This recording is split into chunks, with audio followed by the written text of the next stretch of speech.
So finally season 3 का episode 4 आ चुका है, जो कि पिछले सीजन आए what if Thor partied on earth का आगे का पार्ट है, जिसके अंदर हमें ये दिखाया जाता है कि जो पिछले पार्ट में हॉवर्ड डक और डार्सी एक दूसरे को डेट करते हैं, वो डेटिंग से काफी आगे चला जाता है, जहां पर हम देख पाते हैं कि इन दोनों ने शादी कर ली है और इनका एक बच्चा भी होता है, जो कि असल में एक अंडा है। अब ये मत पूछना कि ये कैसे हुआ, क्योंकि हमें इसका जवाब इस एपिसोड में भी नहीं मिला, बस दिखा दिया गया है। तो चलिए अब आगे बढ़ते हैं। तो बॉस हमें ये दिखाया जाता है कि ये लोग उसका टेक केयर कर रहे होते हैं कि तभी ग्रैंड मास्टर इनको इनवाइट करता है अपनी शिप में पार्टी के लिए, और ये लोग उसके लिए हाँ बोल देते हैं। जहां पर इनका जब वार्म वेलकम होता है, उसके बाद ग्रैंड मास्टर इनके पास आकर कहता है कि आप इस बच्चे को इन नानी लोग को सौंप दो और चलो हमारे साथ मेगा पार्टी ज्वाइन करो। डार्सी एंड डक ऐसा ही करते हैं, और जब ये लोग उस मेगा पार्टी में जाके बैठते हैं तो वहां का मेन्यू कार्ड पढ़ते हैं, जिसको डार्सी तो पहले पढ़ नहीं पाती है, लेकिन डक उसको ट्रांसलेट करता है। एंड जब तक वो ट्रांसलेट करता है, उसको पता चलता है कि ये मेगा पार्टी इसलिए रखी गई है क्योंकि यहाँ पर ये इनके बच्चे को ही खाने वाले हैं, मतलब कि उस अंडे को। और हम लोग देख पाते हैं कि वहाँ पे वो शेफ उसको बनाने ही जा रहा होता है कि तभी वहाँ पर योंडू आ जाता है, जो कि उस अंडे को लेकर वहाँ से भाग जाता है, जिसका पीछा हॉवर्ड द डक और डार्सी करते हैं। लेकिन योंडू किसी तरह निकल जाता है और ये लोग भी स्पेस में फंस जाते हैं, जिसके बाद से डार्सी शील्ड को कांटेक्ट करती है, जहाँ पे निक फ्यूरी ये इन्फॉर्म करता है कि अभी उनकी फर्स्ट प्रायोरिटी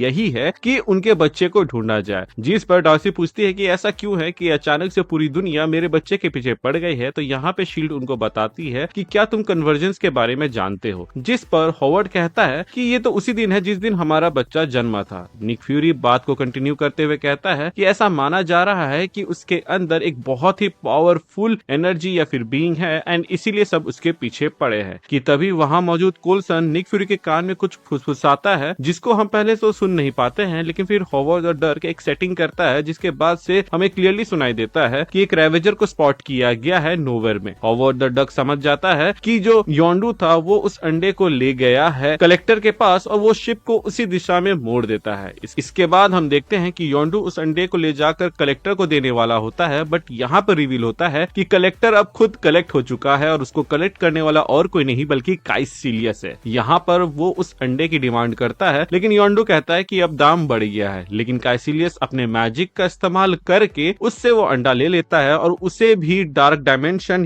के राजा यानी कि डोरमामू का भक्त या फिर क्या फॉलोवर बना लेता है। इसके बाद हम देखते हैं कि डार्सी और हॉवर्ड द डक वहां पहुंच जाते हैं, और ये लोग पहुंचते ही वहां पे जो कल्ट मौजूद है उसके बीच में घुल मिल जाते हैं। जिसके बाद ये लोग एक ऐसे रूम में पहुंचते हैं जहां पर काइसिलियस उस अंडे को डोरमामू को सौंप रहा होता है। कि तभी वहां पे शील्ड आ जाता है और उन्हें रोक देता है, जिसके बाद से वो उस अंडे को कलेक्ट करके कहता है कि इसको अब शील्ड रखेगी। जिस पर डार्सी कहती है कि ऐसा नहीं हो सकता क्योंकि वो मेरा बच्चा है, जिसके रिस्पॉन्स में निक फ्यूरी कहता है कि मैं इतने पावरफुल बीइंग को एक जुआरी और फर्स्ट टाइम मॉम के हाथों में नहीं सौंप सकता, ये शील्ड में सबसे ज्यादा सेफ होगा। लेकिन तभी वहां पे एक भगदड़ मच जाता है उस अंडे को लेने के लिए, जिसका फायदा उठा के डार्सी और हॉवर्ड उस अंडे को लेकर वहां से भाग जाते हैं। जिसके बाद से डार्सी कहती है कि सबसे सेफेस्ट जगह कहाँ होगी, तो Howard the duck Darcy and अपने बच्चे को लेकर योटनहाइम यानी कि लोकी के पास आ जाता है, जहाँ पे लोकी बताता है कि मैं यहाँ पे एक रिजॉर्ट बना रहा हूँ जहाँ पे टूरिस्ट आ सकते हैं और यहाँ से इसकी इकोनॉमी बूस्ट होगी। जिसके बाद से डार्सी और हॉवर्ड द डक सिचुएशन को एक्सप्लेन करते हैं, जिसको सुनकर यहाँ पर लोकी को ऐसा लगता है कि वो लोग लोकी को अपने बच्चे का गॉडफादर बना रहे हैं, और इसीलिए वो उनकी रक्षा करने के लिए मान जाता है। कि तभी वहाँ पे निक फ्यूरी आ जाता है और कहता है कि उस बच्चे को हमारे हाथ में सौंप दो। जिसके बाद से डार्सी और हॉवर्ड द डक वहाँ से भागने लगते हैं। कि तभी उनके सामने योटनहाइम के राजा लॉफी आ जाते हैं अपने आर्मी के साथ, और वो उस अंडे को लेकर कहते हैं कि इसका इस्तेमाल करके हम अपने ग्लोरियस डेज में जा सकते हैं जहाँ पर हम जीतेंगे। जिस पर लोकी कहता है कि ऐसा मत करो, क्योंकि एक ब्रदर फ्रॉम अनदर मदर को ये अच्छा नहीं लगेगा, और उसको अगर ये पता चला तो बहुत बुरा होगा। और तभी हम देखते हैं कि वहाँ पे जो रिजॉर्ट रहता है उसके ऊपर एक बहुत ही बड़ी बिजली गिरती है, और लोकी कहता है कि देखा मैंने कहा था ना, तुम्हारे सोचने भर पे ऐसा हो गया। एंड तभी हम देख पाते हैं कि ऊपर से ज़ूस आ जाता है, जिसको देखकर लॉफी कहता है कि ये तुम्हारा ब्रदर तो नहीं है। इसके बाद हम देखते हैं कि ज़ूस वहाँ पे अपनी आर्मी भेजने लगता है और कहता है कि मुझे वो अंडा चाहिए। इसके बाद तो भाई वहाँ पे भसड़ मच जाती है, क्योंकि उसके बाद वहाँ पे डार्क एल्व्स भी आ जाते हैं, जिसके बाद से डार्क सोर्सरर्स भी आ जाते हैं।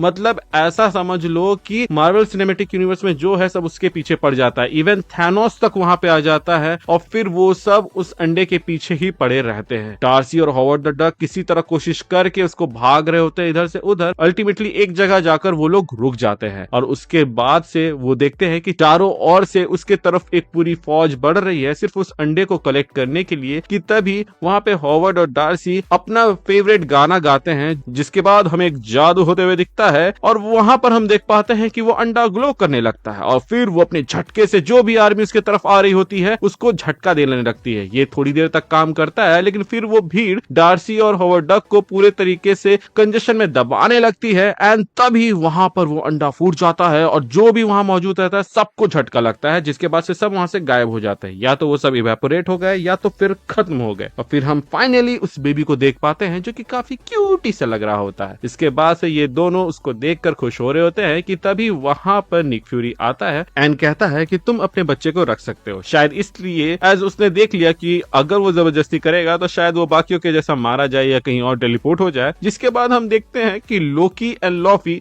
ये ऑफर करते हैं कि तुम हमारे यहाँ फ्री में रह सकते हो जहाँ पे बार भी है। जिसके बाद से हॉवर्ड द डक कहता है कि ये टेम्पटिंग ऑफर है, लेकिन मैं पूछना चाहूंगा डार्सी तुम क्या चूज करती हो। जिसके बाद डार्सी कहती है कि हमें अपने घर जाना चाहिए। फिर हम देख पाते हैं कि ये लोग अपने बच्चे को सुला के खुद सोने जा रहे होते हैं, बट भाई एक छोटा सा बच्चा है और वो रात को रोए ना तो वो बच्चा ही कैसा। और फिर हम देख पाते हैं कि इन लोगों का पेरेंटिंग स्ट्रगल चालू हो जाता है एंड इसी के साथ ये एपिसोड खत्म होता है। बाकी आपको कैसा लगा आज का ये वीडियो आप हमें कमेंट सेक्शन के जरिए बता सकते हैं। बाकी चैनल पे नए हैं तो चैनल को सब्सक्राइब कर दीजिएगा, हम ऐसे ही कंटेंट रेगुलर बेसिस पे लाते रहते हैं। अगला एपिसोड अगर आप मिस नहीं करना चाहते हैं तो चैनल को जरूर सब्सक्राइब करिएगा। मिलते हैं अगले वीडियो में, तब तक के लिए बाय बाय।